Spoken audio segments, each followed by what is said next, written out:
Hello मेरे प्यारे साथी, नमस्कार। स्वागत है आपका अपने परिवार अंकित एजुकेशन अड्डा पर।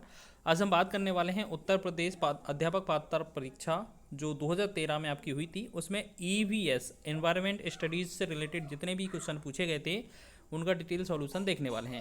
तो हम बात करेंगे यूपी टेट 2013 का पेपर सॉल्यूशन करने वाले हैं। और आपको क्या है, इसमें हमारे साथ देखते चलना है, आपको प्रैक्टिस करते चलना है 30 क्वेश्चनों की। लास्ट में आपको अपना स्कोर भी बताना है कि आपने कितने क्वेश्चन सही किए हैं, क्योंकि आपका एग्ज़ाम जो है वो बहुत ही नज़दीक है। तो आज ये जल्दी से हम प्रैक्टिस कर लेते हैं प्रीवियस ईयर एग्जाम के क्वेश्चन की। इसी तरीके से हम हर एक सब्जेक्ट का आपको प्रैक्टिस सेट करवाने वाले हैं। स्टार्टिंग कर दी गई है आपकी यहाँ ईवीएस के प्रैक्टिस सेट से। ये हमारा सेकंड है, ठीक है। इससे पहले हमने 2011 वाला पेपर कर लिया है सॉल्यूशन। चलिए देखते हैं। पहला क्वेश्चन लिखा है, निम्नलिखित भारतीय राज्यों में से किस राज्य की कोई समुद्री सीमा नहीं है। बोला जा रहा है कि जो भारतीय राज्य हैं इनमें से कौन सा है जो समुद्र से टच नहीं होता है।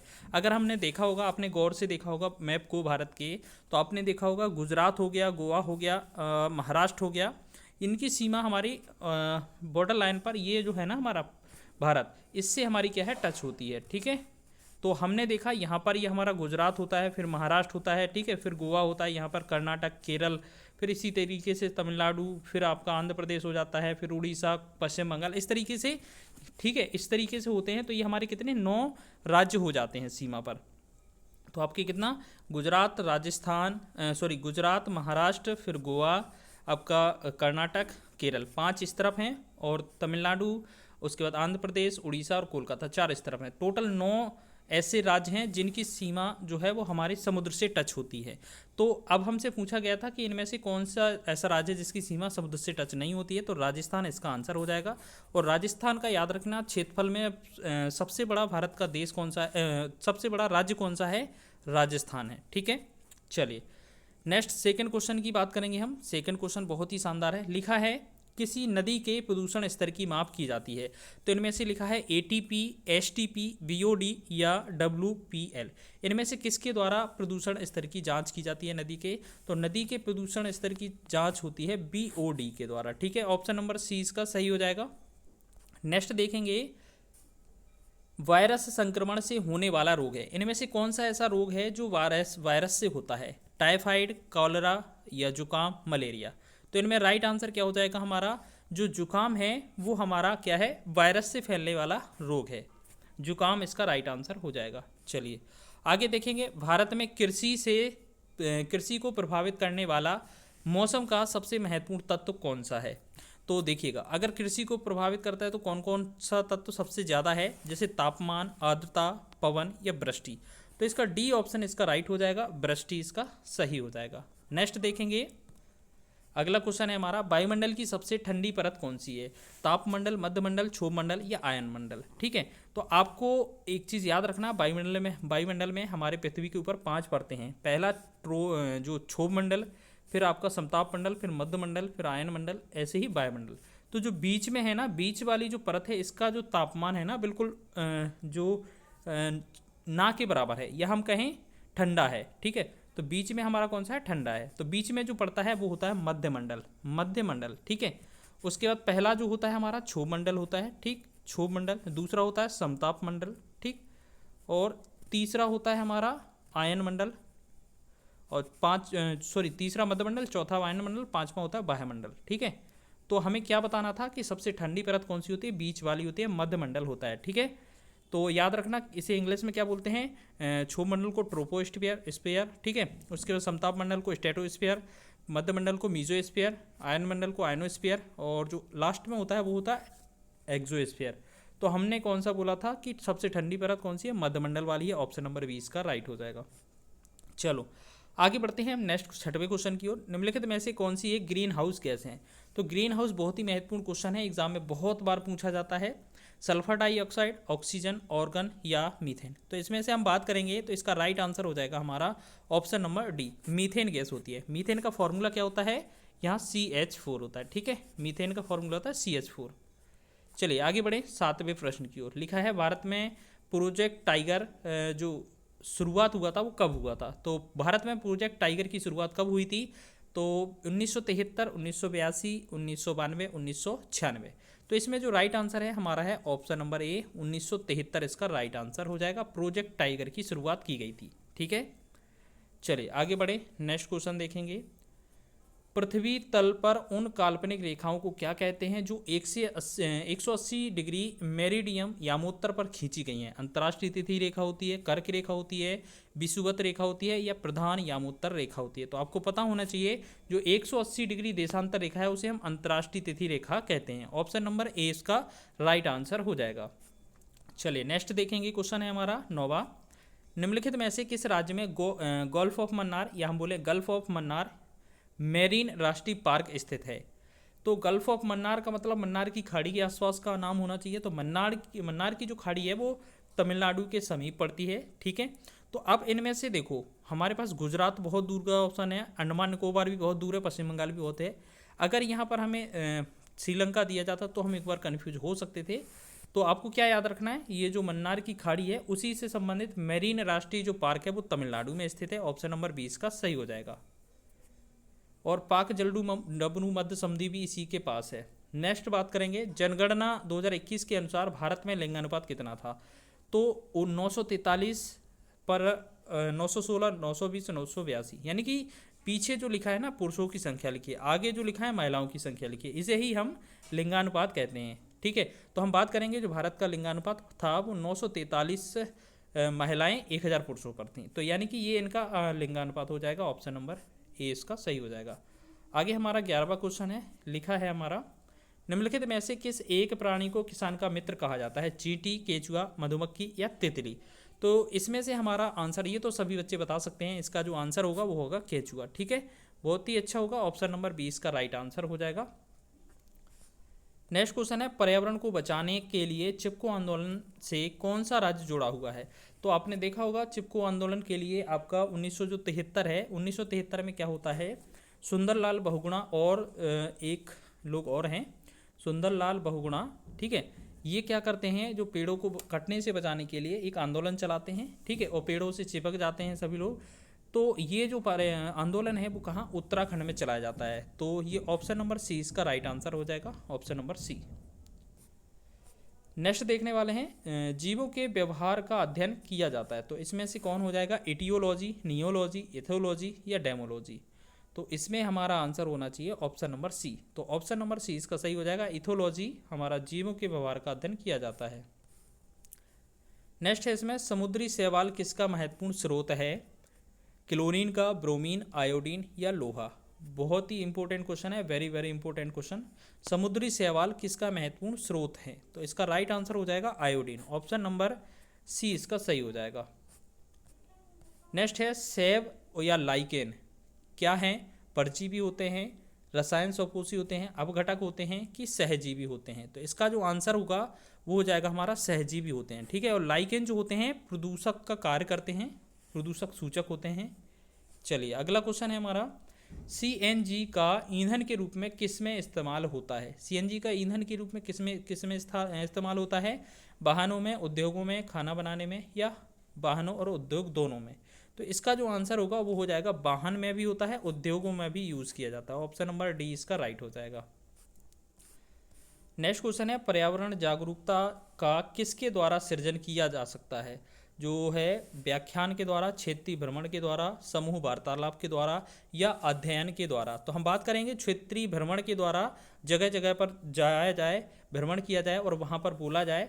तो ये क्या है, इससे जो है पर्यावरण जागरूकता बढ़ेगी। नेक्स्ट हमारा है, एलपीजी किसका संक्षिप्त रूप है? यानी कि एलपीजी का फुल फॉर्म पूछा गया है आपसे। तो इनमें से हमारा लो पेड गैस, लोकल पैसेंजर गाड़ी, लिक्विड पेट्रोलियम गैस या लोकल पेट्रोलियम गैस? तो हम बात करेंगे जो ऑप्शन सी है, लिक्विड पेट्रोलियम गैस, इसका आंसर हो जाएगा। तो एक क्वेश्चन का आंसर आपको करना है, जो सीएनजी है, अभी एक पीछे क्वेश्चन पढ़ा था, तो इस सीएनजी का फुल फॉर्म क्या होता है, ठीक है। नेक्स्ट क्वेश्चन है, पृथ्वी पर पहुंचने से पहले ओजोन परत किन किरणों को अवशोषित करती है? गामा किरणों को, एक्स किरणों को, पराबैंगनी किरणों को या बीटा किरणों को? तो आपको पता होगा जो पृथ्वी पर पहुंचने से पहले ओजोन परत जो है वो हमारे समताप मंडल में पाई जाती है। और ये क्या करती है, ये समताप मंडल में पाई जाती है और जो सूर्य से आने वाली पराबैंगनी किरणें हैं उनको रोकती है और उनसे हमारी रक्षा करती है, ठीक है। समताप मंडल में ओजोन पाई जाती है। ओजोन दिवस है वो 16 सितंबर को मनाया जाता है, क्योंकि 16 सितंबर 1987 की बात है, जो मॉन्ट्रियल कनाडा में ये एक प्रोटोकॉल हुआ था, उसमें ओजोन संरक्षण से रिलेटेड बात की गई थी। ठीक है, ओजोन को मापने की इकाई क्या है, हमें याद रखना है, डॉप्सन होती है। ठीक है, डॉप्सन। चलो आगे बढ़ें, नेक्स्ट क्वेश्चन। चमगादड़ स्तनधारी है क्योंकि स्तनधारी कौन से होते हैं, जो बच्चों को जन्म देते हैं। अब यहाँ पर लिखा है उड़ता है, रात्रिचर है, शाकाहारी है या बच्चे देता है। अब देखो यहाँ अगर जो शाकाहारी से तो कोई मतलब ही नहीं है, और उड़ता है तो वो पक्षी हो जाएगा, जबकि चमगादड़ एक स्तनधारी है, पक्षी नहीं होता है। ठीक है, अब चमगादड़ क्यों है स्तनधारी, क्योंकि वह बच्चे देता है। ठीक है, और जितने भी पक्षी होते हैं वो अंडे देते हैं, ये चीज़ याद रखिएगा। नेक्स्ट देखेंगे, 21वां क्वेश्चन है, पर्यावरण की परिभाषा क्या है। एबायोटिक एवं बायोटिक घटक, समुद्र तल के नीचे पृथ्वी पर वस्तुएं, चीज़ें जो हमको दिखाई देती हैं, उपरोक्त में से कोई नहीं।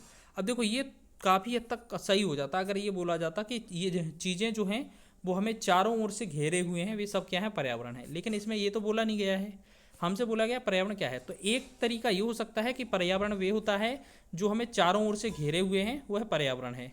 ठीक है, इसके अंदर दो घटक होते हैं, बायोटिक और अबायोटिक, यानी कि जैविक घटक, अजैविक घटक। तो ऑप्शन ए को हम मान कर सकते हैं, इसे हम क्या बोलते हैं, जैविक अजैविक घटक दोनों।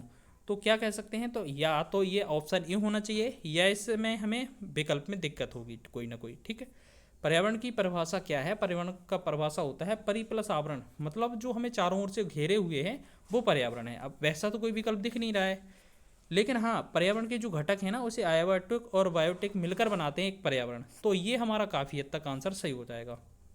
चलिए आगे बढ़ें। नेक्स्ट है, निम्नलिखित अंतर्राष्ट्रीय संस्थाओं में कौन सी संस्था वन्यजीव संरक्षण के प्रति समर्पित है।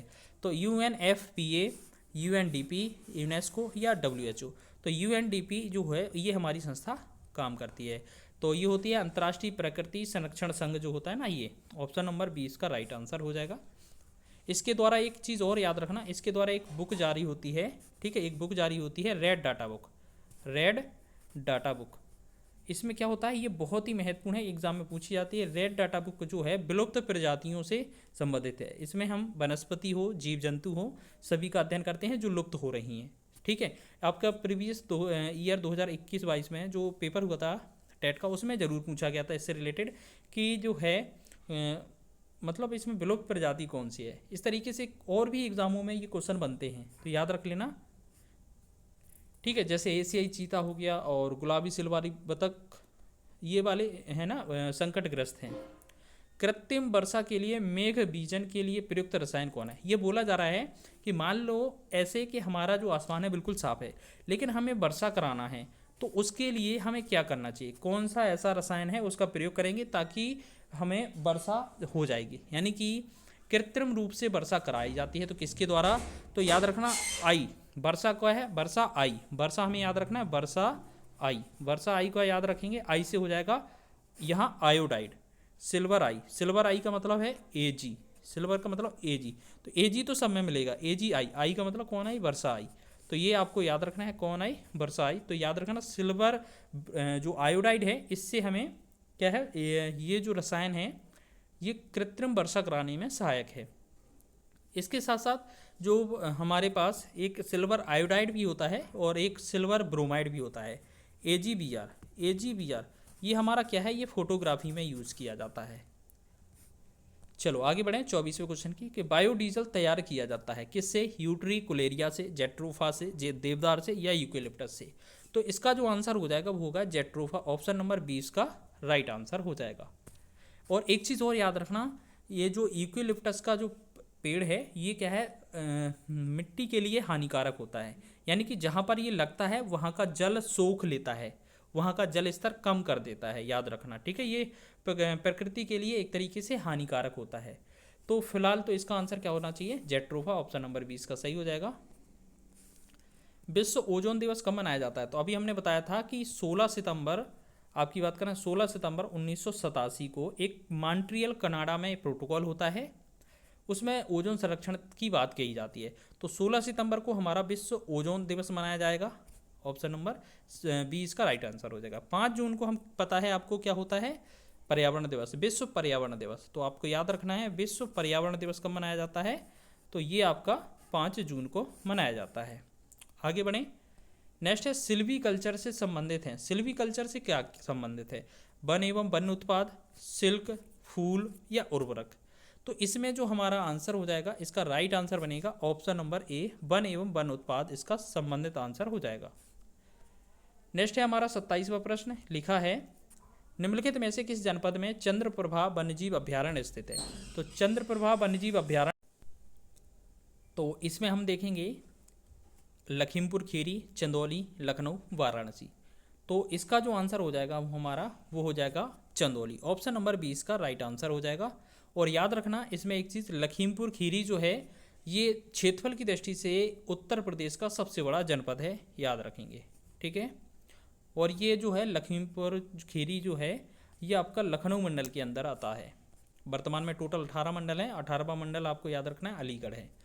क्वेश्चन नंबर है हमारा 28, निम्नलिखित में कौन द्वितीय श्रेणी का उपभोक्ता है? आपको पता है सबसे पहले आपके क्या होते हैं? उत्पादक, ठीक है। उसके बाद आपका प्राथमिक, आपके फर्स्ट वाले उपभोक्ता होते हैं जो शाकाहारी होते हैं। उसके बाद दूसरे उपभोक्ता होते हैं सेकंड नंबर के जो मांसाहारी होते हैं, ठीक है।